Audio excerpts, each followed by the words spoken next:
The automotive industry is one of the most dynamic in the world. New vehicles are constantly under development by manufacturers. Coming up next, we'll highlight some future cars and trucks that just might be worth waiting for.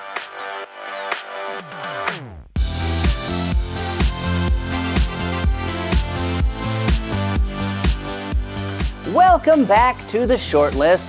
Automakers are perpetually working to keep their product ranges fresh to offer drivers more safety, efficiency, luxury, and even performance. Pulling back the curtain, here's a glimpse of what's in store. 10 upcoming vehicles you should be excited about.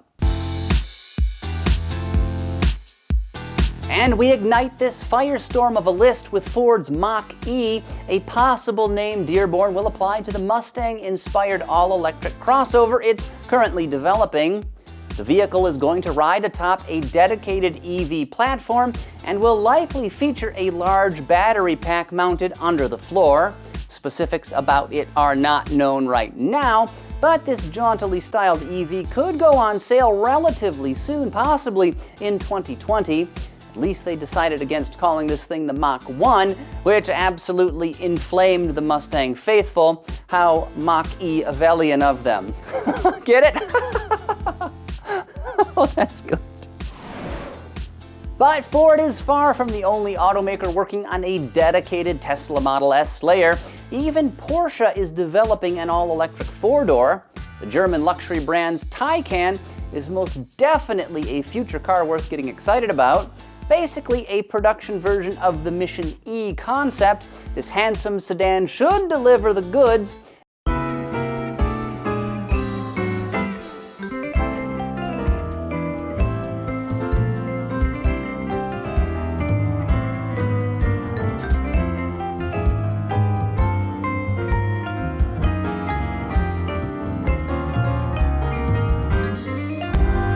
Porsche's corporate sibling is also deeply involved in the development of a premium electric vehicle. For now, the Audi e-tron GT is just a concept, but the four-ring brand promises a production model will hit the market in roughly a year and a half. A four-seater, it should feature a 90 kilowatt-hour lithium-ion battery pack and have quattro permanent all-wheel drive with torque vectoring, courtesy of front and rear-mounted motors. Likely with 590 horses on tap, this car should be able to hit 62 miles an hour, that's 100 km of course, in just 3.5 seconds. The production version should also feature a mixed materials body and structure, incorporating high-strength steel, aluminum, and even carbon fiber.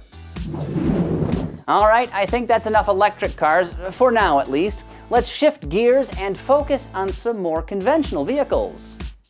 And it's harder to get more mainstream these days than full-size SUVs. GM completely overhauled its half-ton and heavy-duty pickup ranges for the latest model years, and now they're giving some much-needed love to their outdated utility vehicles, the Chevrolet Tahoe and Suburban, GMC Yukon and Yukon XL, plus Cadillac's Escalade. Now, this passel of heavy haulers should benefit from the same enhancements made to the corporation's 1500 series trucks. They should also, and at long last, get an independent rear suspension design, a feature the Ford Expedition and Lincoln Navigator have had for years. This family of SUVs is a big deal and a product range worth waiting for, especially the bling-tastic Escalade, which is expected to be offered with a supercharged 6.2-liter V8 delivering a metric ton of horsepower. The Jeep Wagoneer and Grand Wagoneer duet is yet another chonky vehicle range worth whipping yourself into a froth about. Luxury models, these two resurrected nameplates should compete with other high-end SUVs like the BMW X7, the Range Rover family, Cadillac Escalade, and Lincoln Navigator. Now, not much is known about the Wagoneer range at this point, but conventional internal combustion and plug-in hybrid drivetrains are expected. FCA had planned to invest $1.5 billion in its Warren truck plant, located in suburban Detroit, to build the Jeep Wagoneer and Grand Wagoneer. Now, production should commence in early 2021, something the automaker confirmed back in June of 2018. And I, for one, cannot wait to see what these vehicles offer. FCA has been killing it in the interior department lately, and I bet this duet will push the bar even higher. Another one of this Italian-American, Netherlands-headquartered automakers vehicles that could debut sooner than later is an all-new Dodge Dakota. I mean Ram Dakota. The mid-size pickup segment is scorching hot these days, and FCA almost certainly wants a big old slice of that pie. To date, CEO Mike Manley has confirmed they are indeed focused on building a smaller rig than the current Ram 1500, but it's unclear exactly what that means. They could base an upcoming mid-size pickup on the already in production Jeep Gladiator, which is sized right, though it is something of a niche product and one that gets very expensive. They could also develop something entirely new, or maybe they'll federalize a different product currently offered in an overseas market, kind of like Ford did with its reborn Ranger, but we shall see what happens. Speaking of that automaker based in Dearborn, have you heard they're hard at work on a couple off-roaders?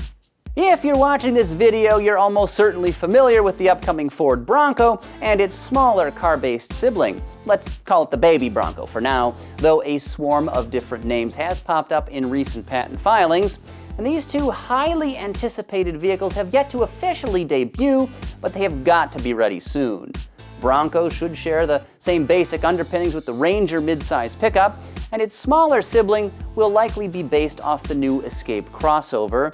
Ford has got Jeep in its sights with these two vehicles, both the legendary Wrangler and the brand's more soft road offerings. It will be interesting to see what they bring to market with these two upcoming products. The very notion of a Ferrari-built SUV should make you mad. I mean, angry enough to immediately lose control of your bowels. That's what happened to me when I first heard the news. Luckily, we only shoot this show from the waist up. Apparently, this most hallowed of Italian brands is building a sport utility vehicle, and can you blame them? When Lamborghini, Bentley, Rolls-Royce, and even Aston Martin have caved in and cashed out, kowtowing to the unending crossover movement, it's probably best to just follow suit. Reportedly, this SUV is being developed under the name Puro Sangue, which means thoroughbred in Italian, expected to brandish mega horsepower, possibly from a turbocharged V8 engine, and be built atop a new platform that will support future Grand Touring cars. Mazda already builds some tremendous cars and crossovers. There's plenty to get excited about in its current product range, but the future holds even more for this small Japanese brand. Based on information found in an investor presentation, the automaker is developing a rear-wheel drive architecture as well as both gasoline and diesel inline six-cylinder engines. This is a hint that Mazda may be trying to ratchet itself even further up market. Perhaps they fancy themselves a luxury brand. They want to compete in this profitable end of the automotive market. These are exciting times in Hiroshima. Imagine a rear-wheel drive Mazda 6 sedan with a buttery smooth straight 6. Finally, we come to something super special, a thoroughbred exotic with a freight train load of heritage backing it up. One car every driving enthusiast should be stoked about is the reborn Alfa Romeo 8C.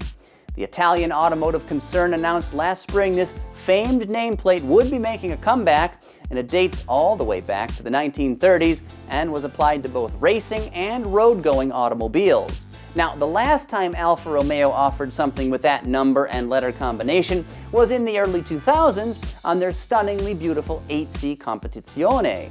Now, the upcoming 8C should be something thoroughly exotic, a supercar likely built around a carbon fiber structure and brandishing more than 700 horsepower, courtesy of a hybridized and turbocharged drivetrain. And with all that firepower, the dash to 60 miles an hour could take less than 3 seconds. Expect the new 8C to debut around 2022. All right, folks, that's a wrap for this episode of The Shortlist, and I hope you liked our selection of vehicles highlighted here, though there are so many more we could have included, from the Rivian R1T truck to the Tesla Model Y, the Volkswagen ID family of EVs to the Alfa Romeo GTV, the Mercedes EQS to the Cole Motor Rickshaw Company Limited Buccaneer Sport. I could have rambled for hours. Instead, about 10 minutes was more than enough. So thank you for watching.